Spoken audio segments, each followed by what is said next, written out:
জাদুকর জিনিস আছে সেটা দিতে হয়। কালাগুনার আসল জাদু হয়েছে এবার জাদুর বাস খায়। এটা হলো জাদুর বাস খায়।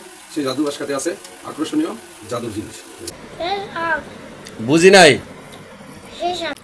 কালাগুনা কালাগুনা। হ্যালো গাইস, আসসালামু আলাইকুম। আপনাদের মাঝে নিয়ে আসলাম এতক্ষণ দেখতেছেন যেই কালাবুনা, বাসায় তৈরি কালাবুনা আসলে অসাধারণ সুন্দর। মাংসটা সিদ্ধ করে নিলাম। আমি এখানে মশলা পেঁয়াজ কিছুই দিইনি, শুধু হলুদ মরিচ লং টং দিয়ে দিয়েছি। এরপরে দেখবেন তার এই মুহূর্তে কালাবুনা তৈরি করার জন্য যে উপকরণ সেগুলা আপনারা এই মুহূর্তে দেখতেছেন। সে আদা রসুন পেঁয়াজ এবং মশলা রেডি করা। মাংস আগেই সিদ্ধ করে রেখেছি, কারণ মাংস সিদ্ধ করে রাখার কারণে রান্নার সময় কম লাগবে। ফ্রাই প্যান দিয়ে দিলাম চুলার উপরে। এই মুহূর্তে আমার সেই কালাবুনা তৈরির পেস্তা তৈরি করে রেডি করে রাখবো। আজ শুক্রবার রান্না করতেছি।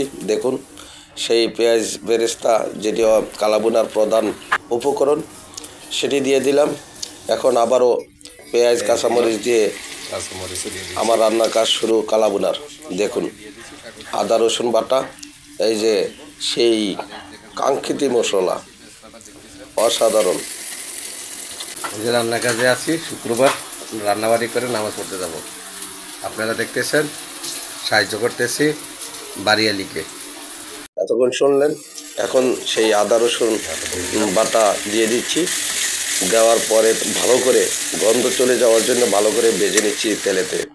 দেখুন কত সুন্দর সাদা হয়ে গেছে। আসলে সাদা হওয়ার কারণ হলো আমি তরল দুধ দিয়েছি। তরল দুধটিকে সহ মশলা ভালো করে ভেজে নিয়ে আমার কালাবোনা তৈরির কার্যক্রম শুরু। দেখুন সিদ্ধ করা সেই মাংস ঢেলে দিলাম মশলার ভিতরে।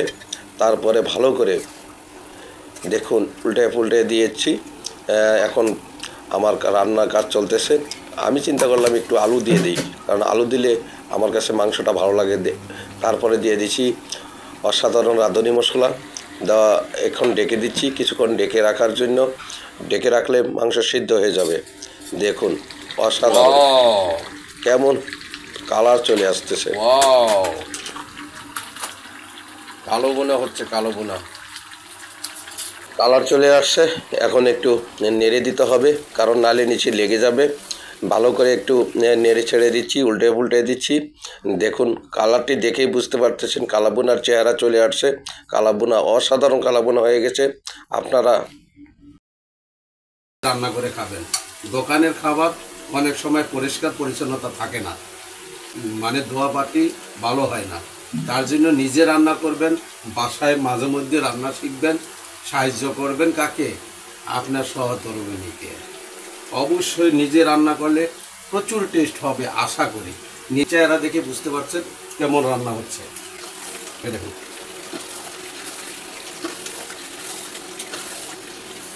আসল জাদুকর জিনিস আছে সেটা দিতে হয়। প্রথম দেখুন, এই দেখুন এটা কালাবোনার আরেকটা মেডিসিন আছে, এটা গোপন। কালাবোনার আসল জাদু হয়েছে এবার জাদুর বাস খায়। এটা হলো জাদুর বাস খায়। সেই জাদুর বাস খাতে আছে আকর্ষণীয় জাদুর জিনিস। আসলে এক একটি রান্নার এক একটি মশলা দ্বারা তৈরি এবং তার কলা কৌশল থেকেই হয় টেস্ট। আমি এই মুহূর্তে সেই মশলা দেওয়ার পরে, জাদুর মশলা দেওয়ার পরে আপনারা দেখুন কালারটি কেমন চলে আসছে কালাবোনা। দেখুন কত অসাধারণ।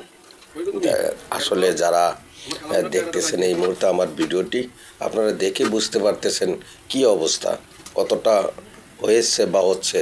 যারা এইরকম কালাবোনা তৈরি করতে চান বাসায়, তারা অবশ্যই আমার ভিডিওটি বেশি বেশি করে দেখবেন। আর যে জাদু আছে সে জাদুর পরামর্শ নেওয়ার জন্য আমাকে ইনবক্সে কমেন্ট করুন। কালাবোনা রান্নার শেষ পর্যায়ে এই মুহূর্তে আপনারা দেখুন, দেখার মতো অসাধারণ। এখন ডেকে রাখবো, কতক্ষণ আর একটু মজে যাবে, তারপরে চলে যাব খাবার। বাসায় কালাবোনা রান্না শেষে আমরা সকলেই বসে গেলাম খাওয়ার জন্য টেবিলে। এই মুহূর্তে সেই টেবিলে আমরা খাওয়ার প্রস্তুতি নিচ্ছি। দেখুন সেই মুহূর্তে কি রিভিউ আসতেছে শুনুন। কালাবোনা কালাবোনা তারা খাইতেছে তাদের খাওয়ার স্টাইল। কি খাচ্ছ?